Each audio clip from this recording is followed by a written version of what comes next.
ಎಲ್ಲರಿಗೂ ನಮಸ್ಕಾರ. ಇವತ್ತಿನ ವಿಡಿಯೋದಲ್ಲಿ ಸರ್ಕಾರಿ ಕೆಲಸವನ್ನು ಯಾವ ರೀತಿಯಾಗಿ ಪಡೆಯಬೇಕು, ಸರ್ಕಾರಿ ಕೆಲಸ ಪಡೆಯುವುದಕ್ಕೆ ಏನೆಲ್ಲ ತೊಂದರೆಗಳಿವೆ, ಕಷ್ಟಗಳಿವೆ, ಆ ತೊಂದರೆಗಳನ್ನು ಕಷ್ಟಗಳನ್ನು ನಾವು ಯಾವ ರೀತಿಯಾಗಿ ನಿವಾರಣೆ ಮಾಡಿಕೊಂಡು ನಮಗೆ ಅಂಟಿರುವಂತಹ ಕುಲಂಕುಷವಾದ ಸಂಕಷ್ಟವನ್ನು ನಾವು ಬಗೆಹರಿಸಿಕೊಂಡು ಯಾವ ರೀತಿಯಾಗಿ ನಾವು ಮುಂದಿನ ದಿನಗಳಲ್ಲಿ ಸರ್ಕಾರಿ ಉದ್ಯೋಗವನ್ನು ಪಡೆಯಬಹುದು. ಯಾವುದೇ ಜಪ ತಪ ತಂತ್ರ ಮಂತ್ರ ಲಂಚವನ್ನು ಕೊಡದೆ ಕೇವಲ ಒಂದೇ ಒಂದು ಮಂತ್ರದಿಂದ ನಾವು ಯಾವ ರೀತಿಯಾಗಿ ಸರ್ಕಾರಿ ಉದ್ಯೋಗವನ್ನು ಪಡೆಯುವುದು, ಅಥವಾ ನಾವು ಈಗಾಗಲೇ ಉದ್ಯೋಗದಲ್ಲಿ ಇದ್ದರೆ ನಮಗೆ ಪ್ರಮೋಷನ್ ಸಿಗಬೇಕು ಅಂದರೆ ಏನು ಮಾಡಬೇಕು, ಅಥವಾ ನಾವು ಕೆಲಸ ಮಾಡೋ ಜಾಗದಲ್ಲಿ ಒಳ್ಳೆಯ ಹೆಸರನ್ನು ಮಾಡಬೇಕು ಎಂದರೆ ಏನು ಮಾಡಬೇಕು, ಯಾವ ಒಂದು ಮಂತ್ರವನ್ನು ಹೇಳಬೇಕು ಅನ್ನೋದನ್ನು ನಾನು ಇವತ್ತಿನ ವಿಡಿಯೋದಲ್ಲಿ ತಿಳಿಸಿಕೊಡ್ತೇನೆ. ಸ್ನೇಹಿತರೆ, ಕೇವಲ ಈ ಆಂಜನೇಯ ಸ್ವಾಮಿಯ ಮಂತ್ರವನ್ನು ನೀವು 11 ಬಾರಿ ಪಠಿಸಿದರೆ ಸಾಕು, ಎಷ್ಟೋ ಜನದ ಕನಸು ನನಸಾಗುತ್ತೆ. ನಿಮ್ಮ ಸರ್ಕಾರಿ ಉದ್ಯೋಗ ನಿಮಗೆ ಖಂಡಿತ ಸಿಗುತ್ತೆ. ಅಷ್ಟೊಂದು ಶಕ್ತಿಶಾಲಿಯಾಗಿದೆ ಶ್ರೀ ಆಂಜನೇಯ ಸ್ವಾಮಿ ಈ ಮಂತ್ರ. ಇದನ್ನು ಖಂಡಿತ ನೀವು ಲೈಟಾಗಿ ತಗೋಬೇಡಿ, ದಯವಿಟ್ಟು ಇದನ್ನು ಪರಿಗಣಿಸಿ.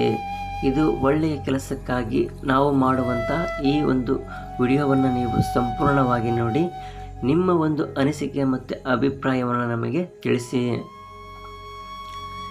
ನೀವು ಸರ್ಕಾರಿ ಕೆಲಸ ಬೇಕು ಎಂದುಕೊಂಡಿದ್ದರೆ ಚಿಂತೆಯನ್ನು ಮಾಡೋದೇ ಬೇಡ.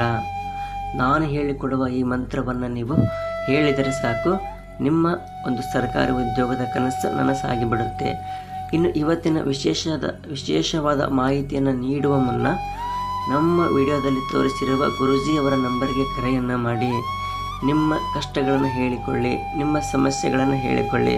ಗುರೂಜಿ, ನನಗೆ ಉದ್ಯೋಗ ಸಿಕ್ಕಿಲ್ಲ, ನಮ್ಮ ಮನೆಯಲ್ಲಿ ಆರೋಗ್ಯದ ತೊಂದರೆ ಇದೆ, ನಮ್ಮ ಮನೆಯಲ್ಲಿ ದಿನಾಲ ಜಗಳ, ನಮ್ಮ ಮನೆಯಲ್ಲಿ ಹಣದ ಸಮಸ್ಯೆ ಇದೆ, ಗಂಡ ಹೆಂಡತಿಯ ವೈಮನಸ್ಸು, ಗುಪ್ತ ಸಮಸ್ಯೆಗಳು ಏನೇ ಇದ್ದರೂ ಕೂಡ ಅವರ ಹತ್ತಿರ ನೇರವಾಗಿ ಹೇಳಿಕೊಳ್ಳಿ.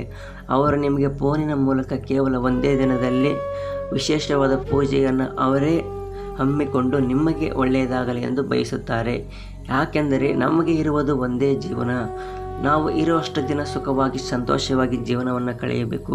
ಪ್ರತಿದಿನ ಕಷ್ಟದಲ್ಲೇ ಜೀವನ, ಪ್ರತಿದಿನ ಜಗಳದಲ್ಲೇ ಜೀವನ, ಪ್ರತಿದಿನ ವೈಮನಸ್ಸಲ್ಲಿ ಜೀವನ ಮಾಡುವುದು ಯಾರಿಗೂ ಕೂಡ ಇಷ್ಟವಾಗುವುದಿಲ್ಲ.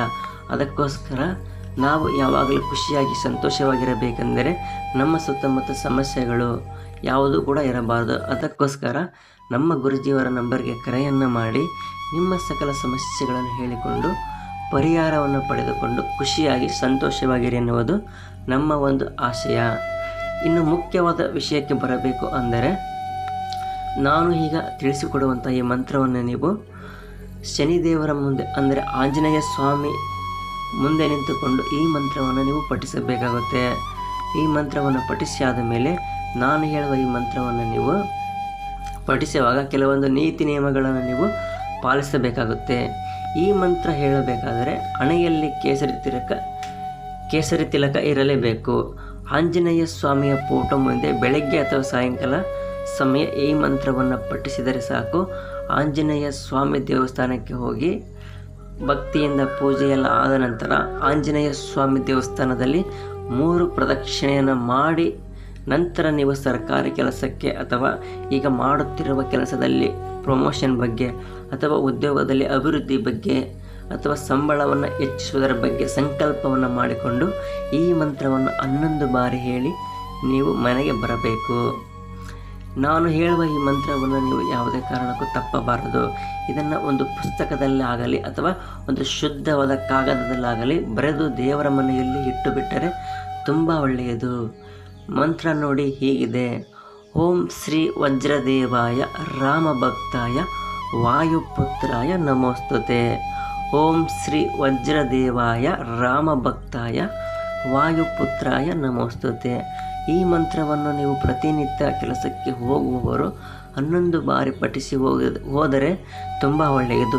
ಇನ್ನು ನೀವು ನೆನಪಿಡಬೇಕಾದ ವಿಷಯ ಎಂದರೆ, ನೀವು ಇದನ್ನು ಪ್ರಾರಂಭ ಮಾಡುವ ದಿನ ಶನಿವಾರ ಅಥವಾ ಮಂಗಳವಾರದಂದು ಶುರು ಮಾಡಿದರೆ ಪ್ರತಿಫಲ ಜಾಸ್ತಿ, ಒಳ್ಳೆಯ ನಿಮಗೆ ಭವಿಷ್ಯ ಸಿಗುತ್ತೆ. ಆಂಜನೇಯ ಸ್ವಾಮಿ ಉದ್ಯೋಗಕ್ಕೆ ಸಂಬಂಧಿಸಿದ ಈ ಮಂತ್ರ ನಿಮಗೆ ಇಷ್ಟವಾದರೆ ಈ ವಿಡಿಯೋಗೆ ಒಂದು ಲೈಕನ್ನು ಕೊಡಿ. ಹಾಗೆ ಆಂಜನೇಯ ಸ್ವಾಮಿ ಎಂದು ಕಮೆಂಟ್ ಮಾಡಿ. ನಿಮಗೆ ಏನಾದರೂ ಈ ಮಂತ್ರ ಮಾಡಲು ಸಮಸ್ಯೆ ಎನಿಸಿದರೆ, ಕಷ್ಟ ಎನಿಸಿದರೆ ನಮ್ಮ ವಿಡಿಯೋದಲ್ಲಿ ತೋರಿಸಿರುವಂಥ ಗುರುಜಿಯವರ ನಂಬರ್ಗೆ ಕರೆಯನ್ನು ಮಾಡಿ.